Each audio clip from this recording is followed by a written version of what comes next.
Si. Tu sais, apparemment, Asale Chiomoko se croit dans un long fleuve tranquille parce que il ne sait pas que c'est grâce à la posture de Luka que nous, on n'intervient pas sur sa personne. On critique plus sa démarche et sa politique. Donc, actuellement, il s'est dit que non, tout le monde adhère, hein, à sa manière de marcher sur la scène politique et à tout ce qu'il fait comme sur la scène. Tu sais, c'est le grand frère Kokora. Si tu me connais, tu sais que moi, j'étais très virulent vis-à-vis de Luca. Et puis, j'allumais à chaque fois que j'avais l'occasion, dès qu'il était sur un panel, j'allumais son mentor et envoyais toujours les pics. C'est le grand frère Kokora qui est rentré dans mon inbox pour dire, faut doser. Luca, actuellement, il est modéré, il parle bien. Faut doser, Sisben. Fais ça à cause de moi ici, ton corps. Il a dit, OK. Donc, on a tapé l'œil. Donc, même quand on voit Salé Tchemoko en live, là, on écoute. On laisse, on se dit non. Si on fait d'une manière, ça va froisser l'ami à notre corps. Donc, apparemment, Salé Tchemoko, il s'est oublié. Il s'est oublié. Il pense que quand il lance son live, personne ne vient, ou bien il ne voit pas de live sur sa personne. Parce qu'avant, c'est ce qu'il faisait, hein. Quand il y avait des lives, quand on mettait sa photo, tout ce que tu vois Salé Tchemoko paraître. Il venait pour se défendre. Mais maintenant, il s'est dit non, personne ne fait de sorties sur moi, les gens ne like pas, ne lancent pas de live sur ma personne. Apparemment, tout ce que je fais là, c'est accepté par beaucoup d'hommes d'Ivoiriens. Mais c'est faux. Maintenant, aujourd'hui, on va te dire ton vrai nom. Comme ce qu'on a toujours dit. Asare Tchomoko, c'est un politicien de buzz. Asare Tchomoko, là, sans buzz en Côte d'Ivoire, là, lui, il mène quel combat politique en Côte d'Ivoire? Regardez sur la scène politique, hein. C'est le seul député, bon, je ne faut pas dire le mot, c'est le seul député double plus passe-partout. Il est dans tous les sujets, dans tous les débats. Il est toujours à la recherche de codes de popularité. Il aborde tout, ce qu'il maîtrise, ce qu'il ne maîtrise pas.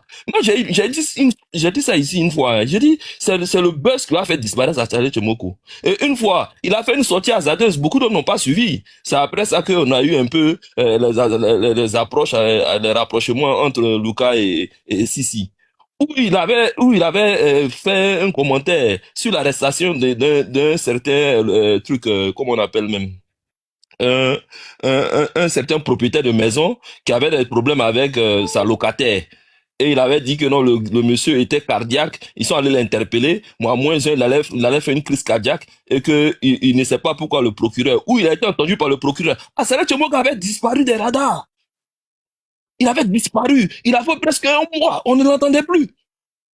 On ne l'entendait plus et il a encore attendu jusqu'à lorsqu'il y a eu un nouveau buzz encore, il est ressorti, il a ressurgi de nulle part. Donc c'est quelqu'un de buzz. Aujourd'hui, tout le monde a vu. Il essaie de faire une comparaison entre lui, son affaire, avec celui qui est en train de demander. Et lui, il accuse des gens de ne pas être ivoiriens, avec quelqu'un qui a reconnu qu'il était français. Il dit non, c'était c'est les deux positions. Pourquoi le juge a jugé que elle n'était pas compétente pour trancher sur l'affaire de Tia Salé, là où la juge s'est montrée très compétente pour trancher l'affaire Tidiane Thiam. Pourquoi? Toujours à la recherche du buzz. Aujourd'hui, quand il s'attaque à Luca, il ne s'attaque pas à Luca. Parce que quand tu écoutes l'audio, là, c'est le RHDP qui l'interpelle. Il veut dire par là que quand le RHDP recrute des personnes, c'est que on est en train de monnayer quelque chose en retour. Donc, le cas de Luca aujourd'hui, c'est que ce sont ses papiers, ce sont ses documents, ou bien c'est un titre de séjour, ou bien Lucas serait dans une posture où il est obligé aujourd'hui de mener cette communication-là, et qu'il ne représente pas l'ADCI, et qu'à l'ADCI, là, ils sont pas modérés. À Une l'ADCI, minute là, pour chuter, une minute. à l'ADCI, ce que Lucas dit là, ce n'est pas soutenu ou bien ce n'est pas approuvé par ADCI. Donc lui, sa personne. Donc nous, on est confiant. Maintenant, on va l'allumer. Donc si, Beira, ceux qui lancent les lives et même Lucas lui-même en question, vous êtes libre maintenant de mettre des panels sur sa personne et on va l'allumer. Parce que actuellement, Saleh Tchomoko, il est en train il est en train de nous poignarder dans le dos. Il pense qu'il est en train de faire son petit bout de chemin et que personne ne le voit. Moi, on te voit. Moi, on te laissait faire. Mais maintenant, comme celui que tu as négligé, bon, nous, on va commencer à t'allumer. Tu as négligé ton communicant, Dieu merci. C'est lui celui qui te représente sur TikTok ici. À part toi-même, ta propre personne, là, quel ADCI peut venir monter pour faire le débat? Donc, nous, on est confiants. Donc, si, C'est ça. Et nous, on sait que, bon, Assalé Tchemoko, c'est qu'il a dit si Lucas, c'est pas vrai. Et même si peut-être que c'était vrai, c'est pas à lui de venir nous dire, sur un panel. Tu peux dire non, Lucas ne représente pas ADCI, point. Tu n'as pas à le diffamer. Tu as la recherche de quoi? Mais c'est comme ça, c'est sa pratique, c'est sa personne. Il se déclare de jour en jour. Et sans les buzz là, il n'a rien à proposer aux Ivoiriens si c'est pas ça. Critiquer, s'accrocher au buzz pour exister. Merci. Merci, monsieur Patriote D6 Ben. Merci. Ok, on va avancer très rapidement. Docteur Ibra, bonsoir. Allez-y, vous avez la parole. Docteur Ibra, allez-y. Ouais, je vais juste utiliser deux minutes ou peut-être une minute pour parler. Non, en fait, je voudrais rebondir sur la chute du Patriote. Moi, je pense que si Lucas a commis un impair, il appartient à monsieur Assalé Tchemoko de le rappeler à l'ordre par rapport à la charte de son parti, de son mouvement. Voilà. Mais pas pas le jeter en pâture. Parce que c'est ce qu'on a vu. Donc, moi, je trouve que c'est dommage. Soutien à Lucas. Parce que même s'il estime qu'il a commis un impair, il faut l'interpeller, mais soigneusement. Parce que je rappelle qu'effectivement, moi j'ai connu ADCI. Alors je connaissais M. Assalé Tchemoko par le passé sous la casquette donc de journaliste d'investigation, mais je connaissais pas ADCI. Et c'est Lucas sous son impulsion et son leadership qui a justement, je vais dire, qui a mis en place un dispositif assez sérieux sur TikTok pour qu'on puisse connaître, je vais dire, le mouvement politique à M. Assalé Tchemoko. Voilà. Il y a eu même des scènes, si vous vous souvenez, à l'époque, Lucas même a dû faire des panels où M. Assalé Tchemoko est monté, on lui a posé des questions. Voilà. Et il y avait quand même, je vais dire, à l'époque, il y avait pas mal de personnes qui suivaient justement ce type de panel-là. Donc, de questions-réponses au député maire, M. Assalé Tchemoko, Antoine. Donc, pour moi, ce n'est pas bien.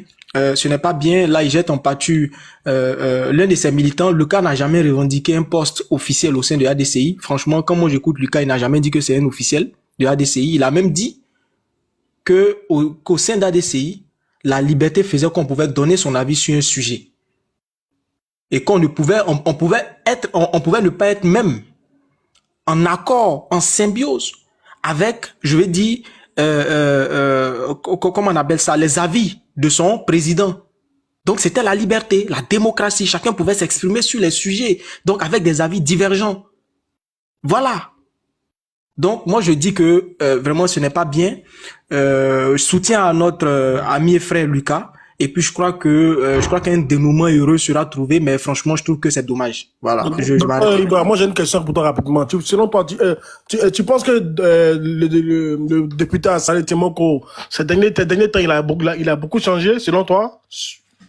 Oui, notamment, alors changer, c'est peut-être trop. Sinon, notamment sur l'affaire de Monsieur Tidjane Thiam. Il y a une certaine dualité, c'est-à-dire que avant, puisqu'il a intervenu sur Live TV, il a dit que c'était le respect. Il a dit même qu'il y avait une méconnaissance donc de l'article 48. Il a même dit, je cite, il dit qu'il y a des Ivoiriens en Europe qui ont je vais dire qui ont pris la nationalité d'un pays européen, mais qui de facto, donc en vertu de l'article 48, ont perdu la nationalité ivoirienne, mais qui ne savaient pas. Mais lorsqu'ils sont rentrés en Côte d'Ivoire pour effectuer des démarches administratives, c'est là qu'ils se sont rendus compte qu'ils ont perdu la nationalité ivoirienne. Que ce n'est pas un cas à inféoder seulement. L'article n'est pas inféodé à M. Tidjane Thiam. L'article, c'est un article naturellement qui est, je vais dire, qui est dans le code sur la nationalité depuis 1960-1961. Donc, il fallait pas dire que c'est une question de M. Tidjane Thiam. Mais après, on a vu une autre sortie, je sais pas si une chaîne télé que j'ignore le nom, où il a dit que il fallait faire un dialogue, il fallait laisser, il fallait, bon, en gros, dans ses propos, on avait l'impression, je dis bien l'impression, voilà, c'est mon interprétation à moi, il y avait une sorte de mascarade pour pouvoir éliminer quelqu'un. Non, c'est la loi. Voilà. Donc pour moi, c'est un peu, on souffle le chaud en même temps le froid, c'est pas très bien. Voilà, il y a une sorte de dualité. Pour moi, c'est pas bien ficelé, quoi. Voilà. D'accord. Merci, docteur Ibra. Merci. Ok. Monsieur Sajasté, bonsoir. Laissez-vous avez la parole, monsieur Sajasté.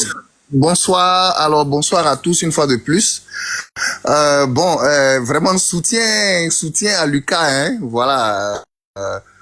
C'est vrai que ça a été relativement violent, mais vous savez, arrivé un moment quand quelque chose arrive, au-delà des émotions, il faut faire une analyse à froid, parce que je pense qu'on est dans un domaine qui est la politique, qui est l'analyse politique.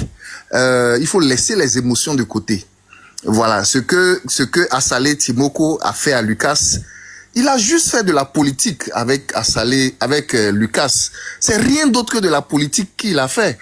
Voilà, parce que il se rend compte qu'aujourd'hui, avec sa nouvelle orientation politique, Lucas devient gênant pour lui. Donc il faut excusez-moi, il faut le sacrifier politiquement. Voilà, si vous êtes prêt à m'écouter, je vous fais l'analyse politique. Voilà. On vous écoute. Allez-y, on vous écoute. Voilà. C'est juste de la politique, hein, c'est rien d'autre. C'est-à-dire, je disais souvent, très souvent, à ses débuts, je disais à Lucas, j'ai dit, tu vois, Lucas, il faut savoir que la politique, c'est un domaine où il faut constamment désigner son ennemi. Quand je dis son ennemi, ça veut dire son adversaire. Constamment. Tu dois savoir à chaque moment, aujourd'hui là, qui est mon adversaire? Et l'adversaire, il est amené à changer en fonction des circonstances. Celui qui est ton adversaire aujourd'hui peut être ton ami demain. Et donc, je disais, Lucas, il faut savoir t'adapter. Parce que, jusqu'à un certain moment, Assalé Timoko avait besoin de s'accrocher, d'avoir les mêmes thèses à peu près comme le RHDP, principalement contre l'opposition. Voilà. Et donc, Lucas l'aidait à servir cette cause-là. Voici pourquoi, quand Lucas prend des panels et qu'il a des thèses du RHDP, ça ne gêne pas Assalé Timoko à l'époque. Monsieur Asté, mais là, aujourd'hui, on parle de diffamation, monsieur Asté. Allez-y, vous pouvez continuer, on parle de diffamation. Mais j'arrive, je fais de l'analyse politique. Je ne rentre même pas dans le problème de diffamation, là. Voilà, donc, Monsieur Assé, est-ce que je peux faire une motion rapidement? Beira, est-ce que je peux faire une motion à monsieur Assé rapidement en 10 secondes? Non, attends qu'il finisse et puis on va prendre les motions. Voilà, donc, Assalé Timoko, quand il commence à se lancer, il a besoin de s'accrocher au RHDP. Donc, il ne va pas en frontal avec le RHDP. Donc, ça fait que Lucas lui est utile. Quand Lucas ouvre des panels, où il parle de ADCI, ça sert les intérêts politiques de Assalé Timoko. Mais aujourd'hui, quand vous faites lecture de la situation politique, quel intérêt Assalé Timoko a encore de s'accrocher ou d'avoir des thèses communes avec le RHDP? Il n'a aucun intérêt. Pourquoi? Parce que les grands ténors de l'opposition sont tous exclus, sont tous radiés de la liste électorale. Mais donc lui, il se rend compte que s'il y a un vivier, s'il y a un endroit où il peut avoir des voix, c'est au niveau de l'opposition. Il fait son calcul comme ça. Bon, ok, au niveau du RHDP, c'est bloqué, c'est bouché, ils auront leur candidat, je ne peux pas avoir de voix là-bas. Au niveau de l'opposition, actuellement, il n'y a pas un grand leader de l'opposition. Au moins là-bas, je peux avoir quelques voix. Bon, donc quand il fait cette réorientation politique-là pour draguer les électeurs, quand il fait cette orientation politique pour draguer les électeurs de l'opposition. C'est un opportuniste, tu veux dire. S'il vous plaît, j'arrive. Donc quand il fait cette réorientation politique-là, Lucas devient politiquement un boulet pour lui, puisque Lucas ne comprend pas que l'adversaire du moment a changé. Donc Lucas, lui, continue toujours dans ces trucs de RHDP, attaquer l'opposition, mais ça n'arrange plus Assalé Timoko, puisqu'il doit draguer les électeurs de l'opposition. Donc, il fait l'analyse à froid que, bon, le monsieur là, il faut que je le sacrifie. Parce que quand je le sacrifie, je ne perds qu'une seule voix. C'est la sienne, puisque le RHDP là, dont Lucas embrasse les thèses là, et dont les militants soutiennent Lucas là, eux, je ne vais jamais avoir leur voix. C'est un calcul politicien, c'est cynique. Excusez-moi du terme, c'est cynique. Quelqu'un même va dire c'est malhonnête. Il y a quelqu'un qui va dire c'est opportuniste. Mais n'oublions pas que les hommes politiques ne raisonnent que par opportunisme. Voilà ce que je peux faire comme analyse à froid. c'est vrai que c'est assez brutal, mais moi je dis aux jeunes frères, écoute, tu as choisi volontairement de rentrer dans un domaine de méchant, de loup, qui est le domaine de la politique. Prends sur toi, c'est vrai qu'il y a un aspect de diffamation, ça, je condamne ça. Mais pour le reste, je veux dire, pour des gens qui lâchent en plein vol leur partisan ou bien quelqu'un qui s'est battu pour eux, il faut accepter ce côté négatif là de la nature humaine. Maintenant, comme tu estimes que tu as été diffamé, là, je t'encourage à laver ton honneur, parce que c'est pas parce que quelqu'un fait de la politique qui va te diffamer, il peut user d'autres moyens. Mais je suis obligé de faire l'analyse à froid pour dire que c'est juste un revirement politique, et arrivé un moment, tu es devenu un boulet pour lui, donc il essaie plus ou moins de se débarrasser de toi. Voilà, pour moi, c'est juste de la stratégie politique. Mais Chassé, vous aurez le temps de chuter tout à l'heure, vous aurez le temps de chuter. On va prendre rapidement les motions.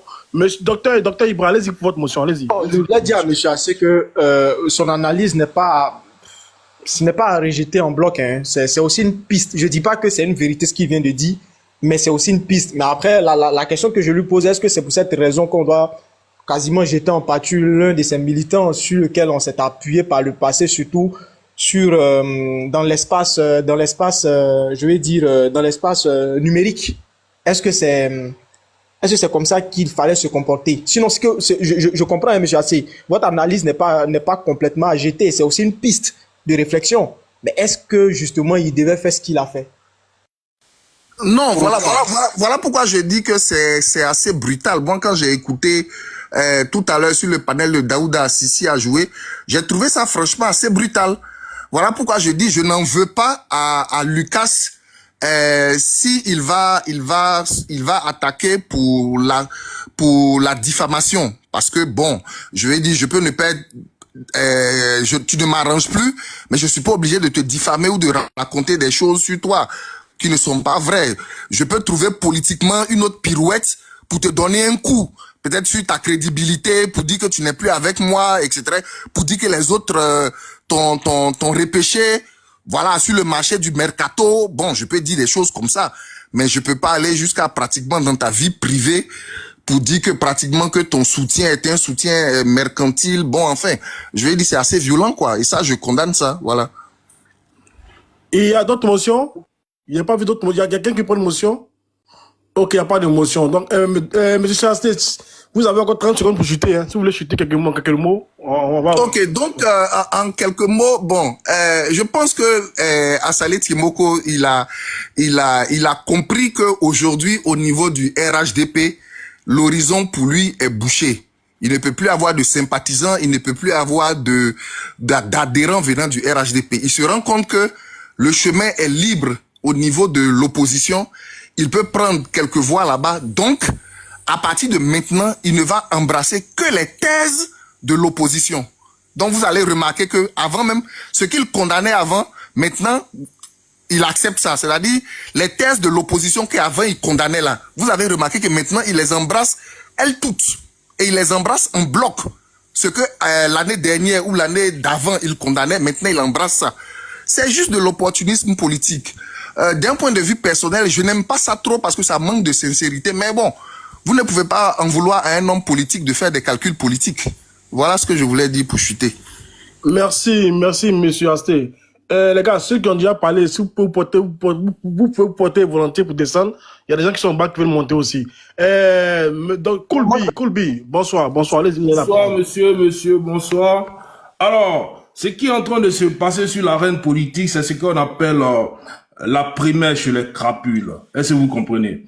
La primaire chez les crapules, ça consiste à faire quoi? C'est de placer, c'est de classifier du plus petit au plus grand des crapules. Monsieur Assalé Timoko, il veut se positionner comme le premier xénophobe en Côte d'Ivoire. Juste pour récupérer la voix des xénophobes qui ont été recalés, qui n'iront pas aux élections.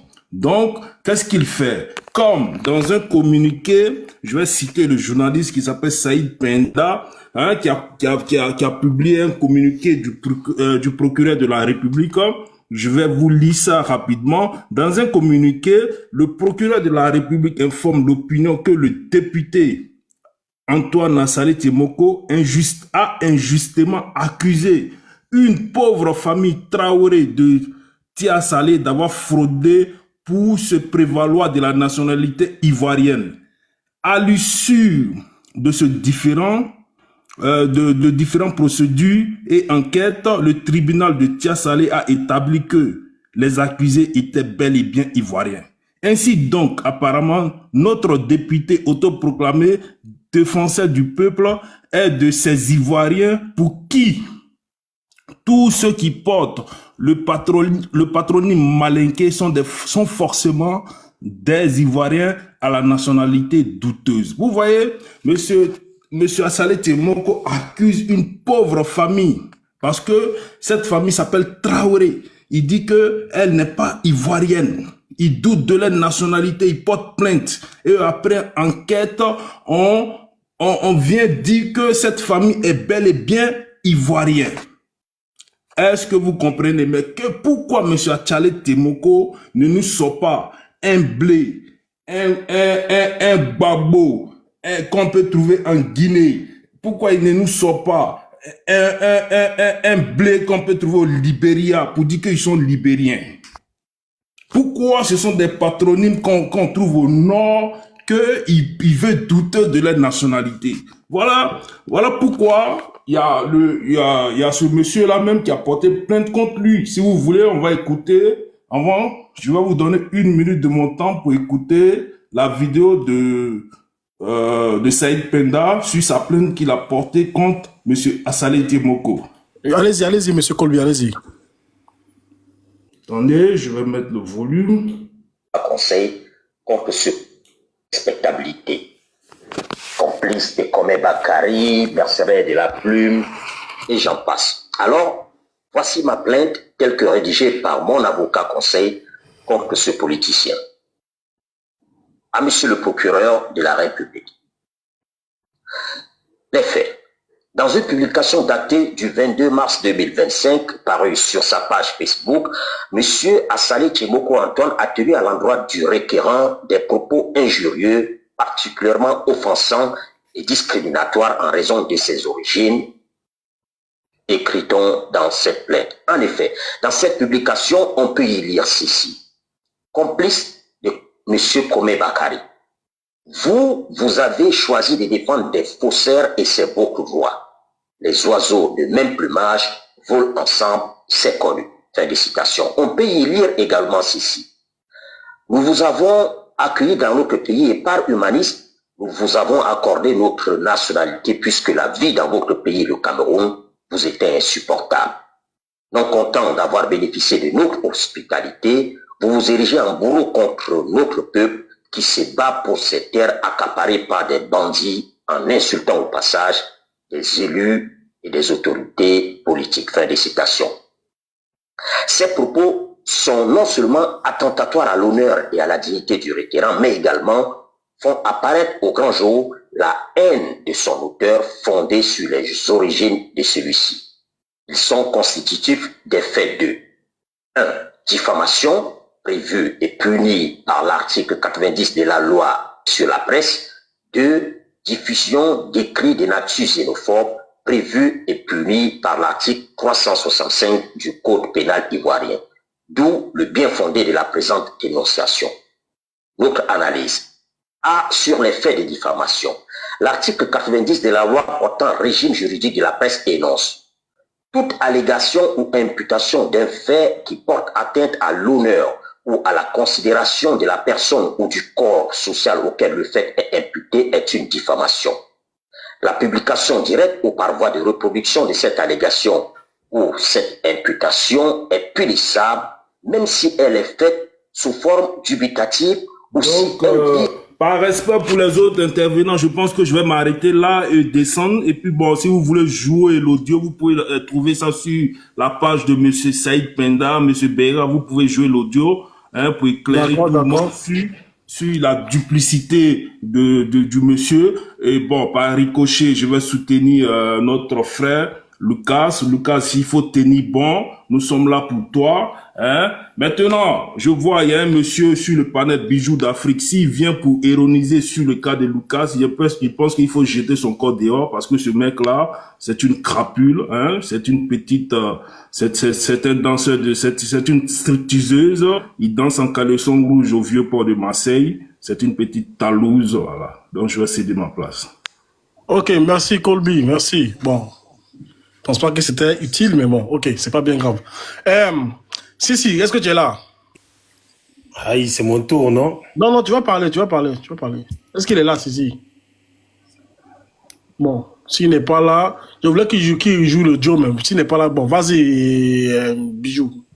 Bon, voilà, merci à tous. Merci et salut à tous plutôt. Voilà, moi, je vais me permettre d'être véridique. Hein. Je suis pas là pour critiquer à Saleh. Car ce monsieur, tout ce que j'ai entendu de lui jusqu'à présent, ce ne sont que des bonnes choses. Voilà, donc je peux pas me permettre comme ça de cracher sur une personne en partant d'un sujet, d'un vocal où lui il exprime une chose qui a dû se passer ou qui s'est passé entre lui et Lucas.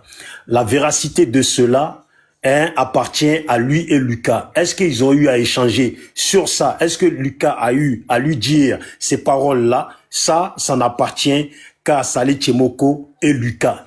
Maintenant, à un moment donné, là, je pense que dans la vie, il faut être honnête. Il faut être honnête et quand tu aimes bien quelqu'un, là, il faut lui dire la vérité. Voilà.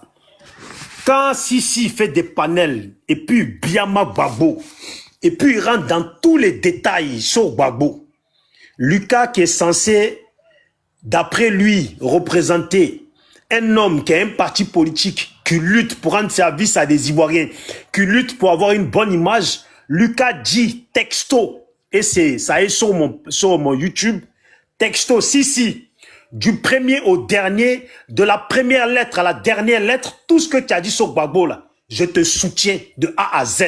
Je m'en fous, les gens n'ont qu'à faire ce qu'ils veulent. Tu es mon jumeau.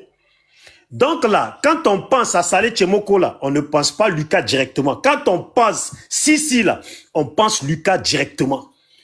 Tu comprends? Parce que quand Sisi est sur un panel, Lucas y est automatiquement. Ou en 90%, il y est. Et il cautionne de A à Z ce que dit Sisi. Je pense que si vous aimez bien les gens là, à un moment donné, il faut lui donner des conseils. Oui, Lucas, c'est vrai, tu es une bonne personne, mais la vérité là, voilà la démarche d'Saleh Tchemoko. Et voilà toi, la branche que tu prends. Est-ce que tu penses que ça c'est normal, c'est cautionné par Saleh Tchemoko? Est-ce que tu penses que ce type-là allait avaler ça? Parce qu'à Saleh Tchemoko là, je pense qu'il est entouré des gens. Donc il est entouré des gens. Les gens, ils écoutent, ils entendent. Qu'est-ce qu'ils rapportent à leur parti, au sein de leur parti politique concernant Lucas? Je ne pense pas que ça soit des bonnes choses. Et puis devant Dieu et les ancêtres, si on veut être honnête là, jamais de la vie, vous les gens là de RHDP là, jamais de la vie vous allez voir une personne du RHDP par exemple comme Fasco, parce que soi-disant il est ami avec moi, moi je vais taper sur Ouattara pendant que lui il est avec RHDP et puis il va dire Bijoux d'Afrique, je te soutiens de A à Z là, de la première lettre à la dernière lettre là, je te soutiens et puis vous là les hypocrites là, vous allez avaler ça, jamais de la vie. Fasco même le premier va pas avaler ça. Voilà le frère Bloco. À peine une réflexion, ils lui ont tous tombé dessus. C'est des réalités. Il y a des choses. On parle pas d'une histoire de cour commune. On parle d'un homme qui a fait un parti politique qui a des ambitions. Tu peux pas prendre les ambitions d'une personne et puis chiffonner ça. On dit mettre du sel, mettre du sable dans la nourriture de quelqu'un, ça ne se fait pas. Voilà. Maintenant, si à Saleh Tchemoko parle des papiers de Lucas, moi je pense qu'il aurait peut-être pu procéder autrement. Vous voyez, j'ai suivi un jour un direct d'Saleh Tchemoko où il dit que le parti au pouvoir l'a approché à plusieurs reprises. Les propositions ne manquaient pas, mais il a toujours décliné. Donc ce mec-là n'est pas là pour chercher, pour ceux qui disent que comme il pouvait rien avoir avec le parti au pouvoir, non. Il n'a jamais cherché à avoir quoi que ce soit. Maintenant, on veut dire que non, comme l'opposition est là, il veut gagner quelque chose avec l'opposition. Je ne pense pas. Le mec fait son bonhomme de chemin. C'est vrai, c'est qui moi là, j'ai entendu parler d'Saleh Tchemoko. Et concrètement, ce qui m'a amené à voir qui c'était ce type-là, c'est un jour sur un panel de, je crois que c'est de Lucas. Et moi, je lui ai dit, tu es RDR. Il m'a dit, non, lui, il a Saleh Tchemoko. Voilà, c'est de là que j'ai cherché à savoir qui c'était ce type-là, Saleh Tchemoko, que j'entendais beaucoup parler. Mais d'autres fois, Lucas aussi m'a dit qu'il n'était plus avec Saleh Tchemoko. C'est la politique. Mon frère, en politique, là, je vais pas accepter que tu continues à cautionner des choses que moi-même, là, je cautionne pas. Le RHDP nous a appris tous ici comment il fallait marcher en politique. C'est soit tu es avec nous et tu restes avec nous, tout ce qui nous concerne là, tout ce que dit un membre du RHDP là, tu es d'accord, tu n'es pas d'accord là, devant les gens là, tu cautionnes.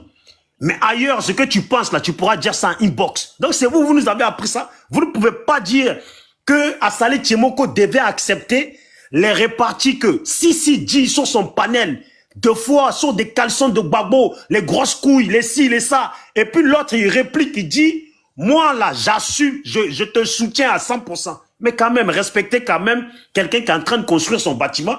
Je ne vais pas en train de mélanger, j'ai mis un système pour mélanger mon ciment, pour que le bâtiment puisse tenir debout. Toi, tu viens et puis tu rajoutes du sable dedans. Donc c'est ça, moi je l'aime bien Lucas, mais on parle politique là. Un moment, soyons honnêtes. Toi, Fasco, toi et moi, on parle. Toi et moi, on parle. Je sais ce que tu me dis. Jamais de la vie, toi Fasco, là, tu allais accepter un seul brin que Lucas soit avec RHDP. Puis moi, je clash à la scène. Et puis, Lucas va dire, Bijou, je te soutiens à 100%. Et puis toi, Fasco, là, d'après ce que toi, tu m'as dit, là, toi, tu vas cautionner ça. Jamais de la vie. Soyons honnêtes.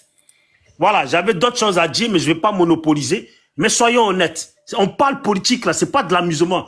Là où je ne suis pas d'accord avec Saleh Tchemoko, c'est la partie où il parle de papier. Je ne sais pas s'ils ont discuté de ça. Peut-être qu'il a voulu le jeter comme ça à la verdicte populaire et s'en débarrasser comme ça. Ou peut-être qu'il y a une chose qui est rentrée en compte que nous ne savons pas, qui a fait qu'il est venu dire ça. Voilà, ça seulement je cautionne pas. Mais sinon, c'est la politique. Tu peux pas. Voilà. Bijou, merci. Merci, Bijou. Merci. Si, quand il y a des retours, fais-moi signe. Quand il y a des retours, fais-moi signe. Si. Pour Côte d'Ivoire, je vois qu'il a la photo de M. Saleh Tchemoko.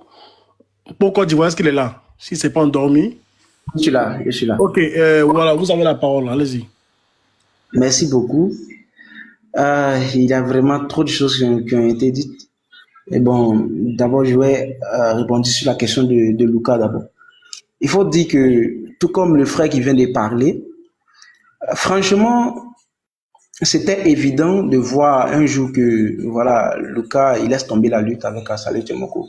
Parce que, bon, dans ses actions, sa façon de marcher, sa façon de fonctionner, tout était dessiné, quoi, en fait. Et actuellement, tout ce qui se passe, le problème qu'il y a eu entre eux, comme il venait de le dire tout à l'heure, c'était l'action, sinon, peut-être la façon de faire, la façon de réagir qui n'a pas trop été le cas, comme le frère le signalait. Mais il faut dire que tu peux pas dire être avec moi et en même temps, à chaque fois, en tout cas, dans tes actions, on ne te sent pas, en fait. On ne te sent plus, on te sent de l'autre côté. Moi, tout ce que je pourrais dire, c'est que nos frères du RDP ont gagné. Ils ont réussi à conquérir Lucas, un homme très intelligent. Voilà, nous le reconnaissons. Franchement, c'est difficile de l'avoir de l'autre côté, mais ils ont gagné, ils ont réussi leur pari.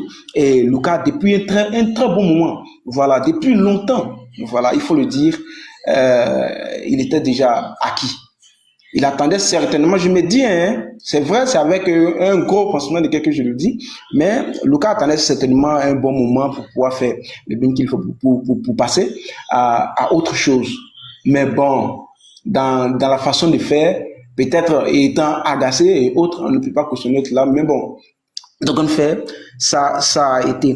Mais en même temps, je veux essayer de dire un peu sur ce qui a été dit, voilà, de l'honorable, à savoir sa dualité en question, en ce qui concerne tout ce qui se passe à ces temps-ci.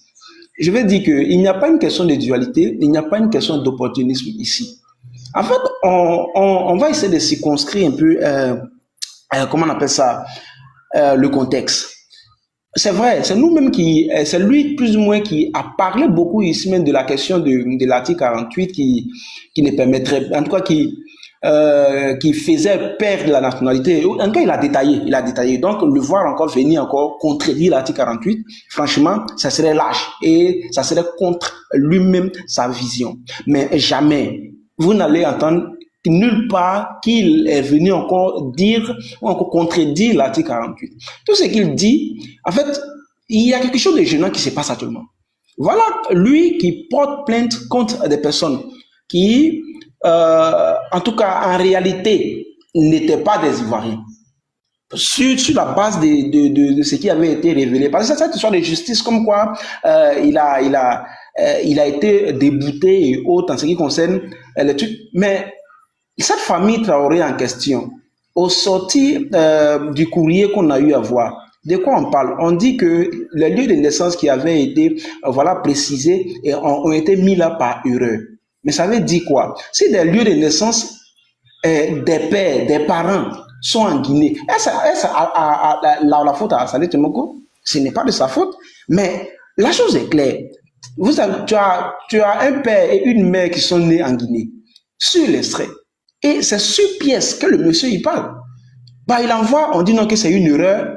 En réalité, ces personnes-là ne sont pas nées en Guinée. Bon, il n'y a pas de problème. Si vous voulez qu'on accepte ça, qu'on avance ça, il n'y a pas de problème, on avance. Mais on ne va pas dire que c'est celui qui a porté plainte qui est le fautif ou encore c'est un xénophobe. On est désolé. On est désolé. Quand même, la nationalité ivoirienne, nous le disons. Moi-même qui parle. Moi, je suis un nordiste, il faut le dire. Mais bon, on ne va pas, comment on appelle ça? Excusez-moi, Beira, on est sur ton panel. Il vient de dire quelque chose de très grave. Donc, permettez qu'on lui pose une question. Ce qu'il vient de dire là, concernant la décision là, est-ce qu'il peut nous faire sortir la décision qui dit qu'il y avait une erreur sur les pièces? Sinon, d'où il tire cette information-là? Parce que c'est sérieux. Vous allez me permettre, vu que j'ai un seul téléphone, vous allez me permettre, je suis là tout à l'heure quand je vais chuter, je vais vous envoyer le courrier en question et puis voilà, vous pouvez permettre d'avoir ici. Ensuite, ça question. Ce sera quoi? Ce sera quoi le courrier? La décision de justice ou quoi? La décision de justice, jusque-là, il y a 2 courriers qui sont sortis cette semaine. Non, attends, on va se calmer. J'ai bien reposé ma question. Je pense qu'on se loin du sujet. Hein. Il a fait, oh là, attendez, il a fait jouer. Non, on se loin pas du sujet. Il a dit quelque chose d'important. Il a fait jouer le truc là rapidement, attends. Voilà, faut faire jouer le Joe là. Après, ils savent pas ce qui se passe là. Vidéo maintenant où il dit qu'il a besoin de papiers en France et que le RADP va l'aider à avoir des papiers. Donc désormais il fait des lives pour soutenir le RADP. Donc il n'est pas représentant ADCI, il ne joue absolument aucun rôle dans ADCI et ce qu'il fait avec les gens du RADP, ça n'engage pas du tout ADCI, ça n'engage que lui. Vidéo maintenant où il dit qu'il a besoin de papiers en France et que le RADP va l'aider à avoir des papiers. Donc désormais il fait des lives pour soutenir le RADP. Donc il n'est pas représentant ADCI, il ne joue absolument aucun rôle dans ADCI et ce qu'il fait avec les gens du RADP, ça n'engage pas du tout ADCI, ça n'engage que lui. Ça c'est la première chose. Et là, est-ce que mon boss a parlé même? Il va parler juste après, monsieur Pro Côte d'Ivoire. Mais quand le boss monte là, le boss doit parler en même temps, monsieur. Ouais, t'as raison. Mais tout, dès que le boss monte, il doit parler. Le boss parle. Pro Côte d'Ivoire avait fini même, il lui restait 30 secondes. Non, il n'a pas fini, après il va chuter. Ok. Après, pour Côte d'Ivoire, c'est le boss. Bon, il fait que jouer une dernière fois. Hein. Voilà. Mon jumeau était attaqué. Attends, je vais m'asseoir. Je vais m'asseoir. Il faut le jouer rapidement, non? Voilà. C'est-à-dire que vous n'allez jamais voir mon boss me rendre plat devant les gens. Même s'il veut me parler là, souvent là, on est en live et puis il m'appelle. Jamais il va faire ça publiquement. On a qu'à laisser même politique même. Tu peux jamais rendre plat, hein, ton ami devant les gens, c'est pas possible. C'est pas possible même. Les gars, c'est pas possible. Le président Ouattara ne va jamais rendre plat, hein, un de ses lieutenants devant les gens. Selon Guillaume, on va jamais rendre plat ces éléments devant les gens. Tu as dit que toi, tu n'es pas encore arrivé quelque part. Regarde. Voilà, tu n'es pas encore arrivé quelque part. Mais regarde comment tu traites. Mais aujourd'hui là, nous on connaît ADCI sur TikTok là, mais c'est à cause de Lucas. On connaît ADCI là, c'est à cause de Lucas. Ça fait 2 fois le gars fait sortir. Moi, j'ai pas trop insulté l'honorable, hein, mais je dis c'est pas normal. Il y a des questions là, il faut esquiver, tu réponds pas. Tu dis non, on va régler ça en interne. Mais ça fait 2 fois, tu le désavoues. Une fois, tu as fait ça chez Siko, il n'a pas répondu. Puis ça, on s'en fout même. Mais pas, Lucas n'a jamais dit qu'il parle au nom de ADCI. Mais tu dis qu'il n'a pas papier. Mais ça, là, la photo, là, c'est au Félicia en 2020. La photo, là, c'est au Félicia en 2020. Cette photo-là, c'est au Félicia. Et puis, regardez quand il parle. Il dit RADP, RADP. C'est comme si ça lui fait mal Lucas est trop proche des gars du RADP. Maintenant, Bijou, Lucas ne nous a jamais laissé parler mal d'Assalé. Puis il a cautionné. Jamais de la vie. Jamais. On n'a jamais fait un live sur Assalé. Et puis Lucas était là et puis il dit il est d'accord. Jamais. Mais comment il y a su Gbagbo? Mais c'est Gbagbo Laurent qui a mis Assalé en prison. Comment il y a su Gbagbo? Il dit il y a le castré, il va plus Mougoula. Et puis Lucas est là. Mais c'est Gbagbo qui a brisé la carrière d'Assalé Djemoko. Assalé Djemoko, il voulait être magistrat. C'est Gbagbo qui l'a mis en prison. Il a fait 1 an de prison. Et puis ça a entaché son casier judiciaire. Donc voilà. Donc quand on insulte Gbagbo, là, Assalé même doit être content. Parce que c'est Gbagbo qui a brisé sa carrière. C'est Gbagbo Laurent qui l'a envoyé en prison. C'est Gbagbo Laurent qui a mis Assalé en prison. Donc quand on insulte Gbagbo là, et puis Lucas est là, tu veux que Lucas dise quoi? Lucas même là, c'est un gars. Lucas même il est plus gros que toi. Toi, Bijou là, toi tu as pris billet d'avion. Désobéissance là, tu étais où? Lucas il a pris son aile, il a pris billet d'avion. Toi tu étais en prison. Tu pouvais pas venir même. Même si tu voulais venir, tu pouvais pas venir parce que tu étais en tôle. Tu es un ancien tôlard. C'est un ancien tôlard. Il connaît. Il peut pas me dire qu'il est mort. Il a fait 4 ans, 5 ans en prison. Il y a ses papos ici. Il connaît. Si il est mort, quand il va prendre la parole, il n'a qu'à me dire que ce qu'il dit là, c'est faux. Il a fait au moins 3-4 ans en prison. Il était où en 2020? C'était où? Montre les preuves. Oh, ferme ton micro. Ferme ton micro. Ferme ton micro. Ferme ton micro, ancien tola, ancien kabacha. Toi, tu es un ancien tola. Tu es un ancien tola, monsieur. En 2019, en 2024, 2008, il a été en prison. S'il est mort là, il connaît. Il y a eu tous les papos sur toi. Ancien tola que tu sois. Bon, mon boss parle. Après, il a récupéré Bijou. Parce qu'il est monté, ça va chauffer ce soir. Et on va continuer le match là. Le match. Ok. Bon. Il laisse mon boss parler. Ok, merci. On va laisser la parole à M. John Mickey. De grâce, pardon. Hein.